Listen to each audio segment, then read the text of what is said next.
The most startling revelation that we come to at some point in our spiritual work and our development is this, that we make it all up. Reality as such, it is not the way it seems. What we experience, what we think is true, is simply a reflection of what's going on in the mind. However counterintuitive that may seem to be, it is when you live in the knowledge of this truth that you're free of the binding forces of everything that's gone on beforehand. In other words, it is the mind, one's own unique personal mind, that creates everything in your perception. And so that's what truth seems to be. That's what reality seems to be. It's not, it's an illusion. And this has been taught for thousands of years. It's called Maya in Hindu philosophy. It's called Ishq in Sufi philosophy. So the idea that reality isn't the way it seems is a very old belief and understanding that goes way back. But it isn't much embraced in the life of any ordinary person.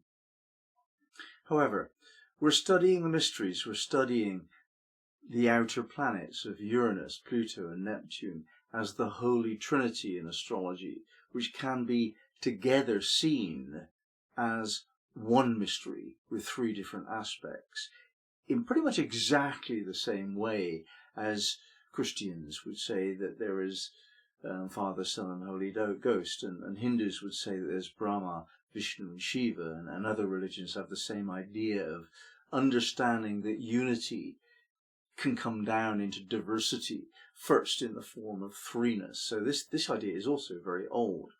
And astrology is very old, and it seems only recently, in the recent years when we've had scientific equipment and we are able to discover distant planets, we've understood that Uranus, Pluto and Neptune add something to what astrology had been trying to study for 5,000 years or so. And what these outer planets add is this mystical understanding of the Trinity. So we're going to include that knowledge of the outer planets as to study reality, basically, through the lens of the deepest mysteries that are hinted at or explained by these three outer planets. And I see these as Uranus representing freedom, and Pluto representing evolution, and Neptune representing creativity. That's my choice of fundamental interpretations of the three major principles in astrology that the outer planets give us. So freedom, evolution and creativity applied to everything I see. That's how I've decided to open up my perception now. Now you'll also be familiar with my alignment with the number 7, and the study of the Elven Star suggests that unity can be seen through 7 aspects, 7 frameworks, 7 eyes, almost 7 facets. And we can see a different vibration then. We see the vibration of sevenness with the 7th harmonic when we do that. So when we see astrology as 12 different zodiac signs, then we see through the lens of 12. When we see the Holy Trinity as 3 different profound archetypes, then we look through the lens of 3, or 7 for Elven Star. Now these are just techniques that we need to include when we are shaping our perception. Our perception is limited. We can't see all and everything.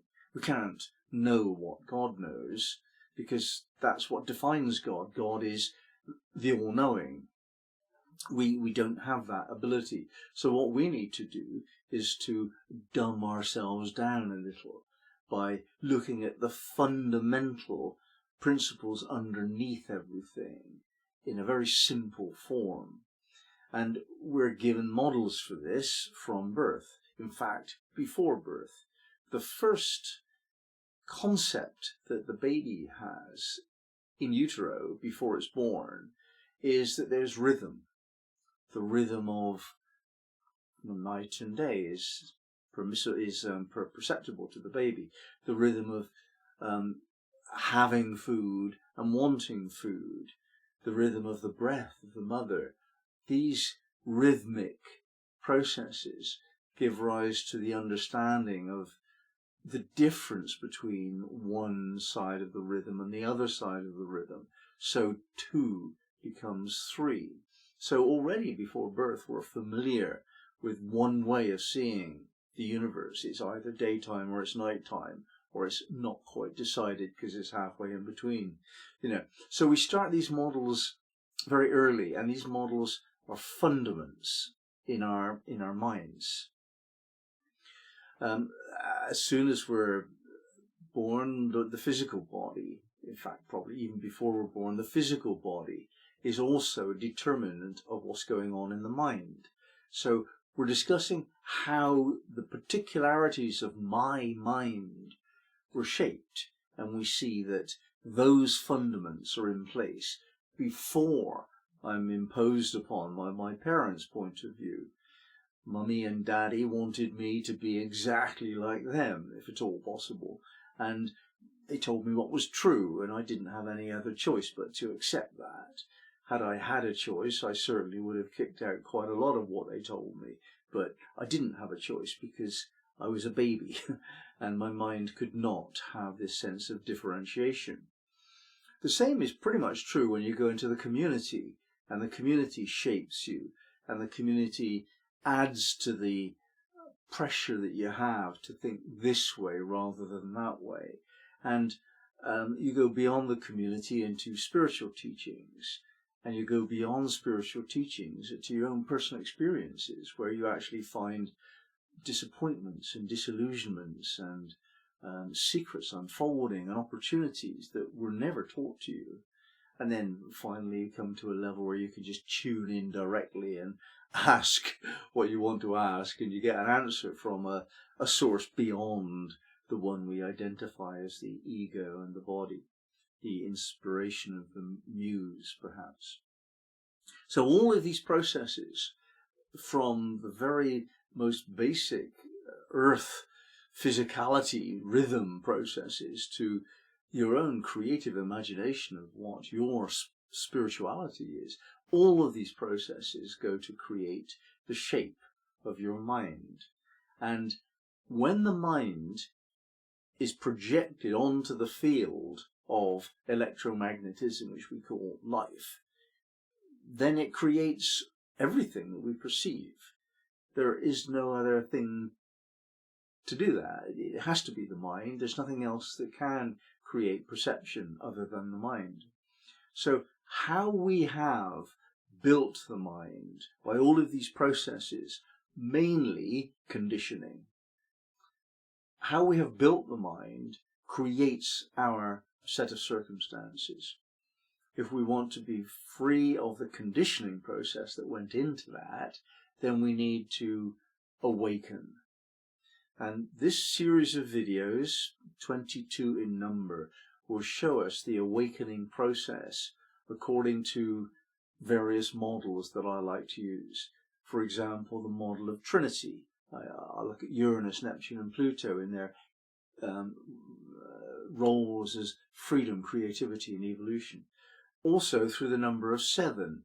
We'll have 7 paths to study, and we'll find the Elven Star useful to understand how those paths operate. What exactly is a path? Where do we go with the path? How do we escape the constraints of the path? I'll also look at the whole idea of the tarot, the mysteries that have been explained in the tarot cards, and we can actually align the Trinity and the Elven Star with the tarot by introducing the idea of the Fool, which is the observer. This is the soul, in a sense, observing the form of life from an objective, non-attached point of view. So that's the general basic structure and framework of this series of videos. And I'll go into more depth in a minute about the how I see the Fool in the tarot, what I see as the symbolism of the Fool, and I have the story to tell of the salt puppet. Now, the salt puppet, a puppet made of salt,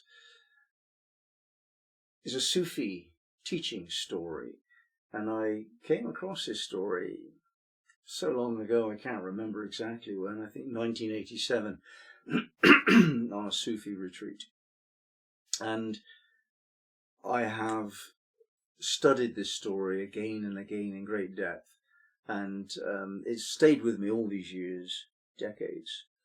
Let me read it to you. Once upon a time there was a puppet made of salt, who had travelled a long time through dry and desert places, until one evening he came upon a sea, which he had never before seen, and didn't know what it was. The puppet asked the sea, "What are you?" "I am the sea," it replied. But the puppet insisted, "What is the sea?" "I am." "I don't understand," said the puppet made of salt.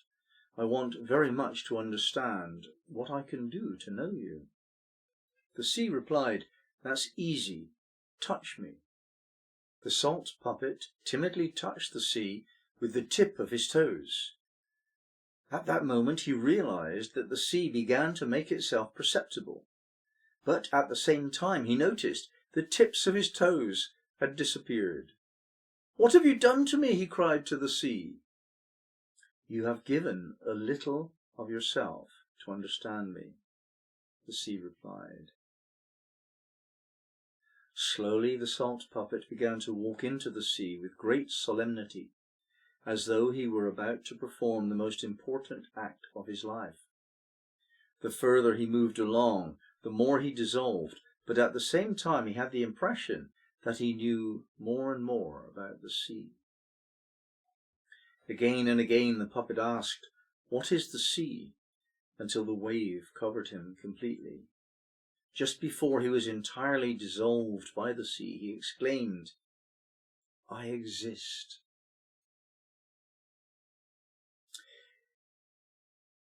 Now, the salt puppet is the Fool,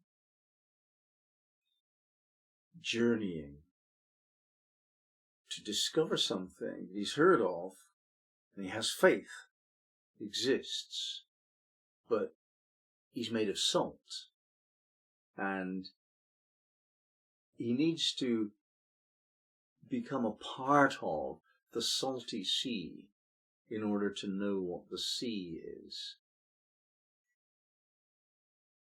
The Fool in us has no ego. The soul is spiritual, it's spirit, it's not concerned with being more important or less important than anyone else. It has qualities and characteristics, but it is not wedded to them. It is free to discover the truth.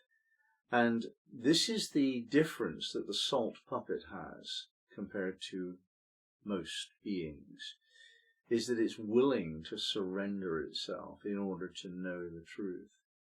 And it does that in exaltation. It's not a loss when the toes disappear.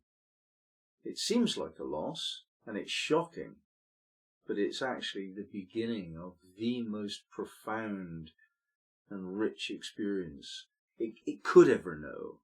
Certainly, compared to what it has known, it's better than anything before. But there is nothing that is possible. So that's the principle of the Fool in the tarot.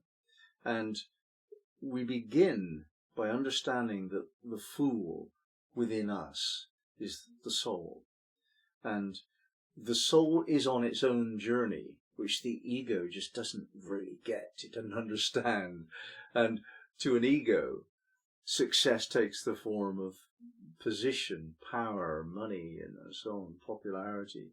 And to these things the soul is disdainful of. It's just, well, it doesn't do disdain, but the soul's not interested in all of the things that the worldly ego is interested in. The soul is interested in developing qualities, spiritual qualities. That's its purpose here. And when we start to look at the tarot journey with that in mind, that the fool is simply journeying through 21 adventures in order to develop qualities, and these qualities impress upon an innocent being. Now, when we were innocent as babies and we were born into this world as perfect beings of light, somewhat corrupted by the inter-utero experience, but basically pristine. And then we started to interact with 21 archetypes, actually. The world with all of its ups and downs and secrets and gifts. We interacted with all of those things from a position of innocence. And the innocence became corrupted. Bit by bit, we lost our innocence. We lost our salt puppet self in order, in this particular example, to know the world. And that process of self-surrender in order to expand knowledge is indicated there. If we are to move that up a level, so instead of just surrendering the most precious thing we have, not surrendering ego to know the world in that example I've just given, but in this case, surrendering the soul self in order to know God, if we're to take it up to that level, then we're to go further into the understanding of sacredness. And we come forward with this idea of sacredness being the number 3, and specifically creativity, evolution, and freedom. When those 3 principles are acting simultaneously, when none of them is more dominant than the other 2, each has its chance to express, and it creates harmony when it does so. That's what we're beginning to understand of the secret of the number 3. If we bring that level of awareness to the journey that we have through life, not looking to understand the worldliness of life alone, but also to understand what the soul is experiencing, the spiritual life, then we become able to awaken. These steps that we go through, the 21 steps that educate the soul, basically are teaching what Taoism teaches and other mysteries. So we're going to be looking at all of those questions during the next series of videos. So thank you for joining me, and I look forward to the next time.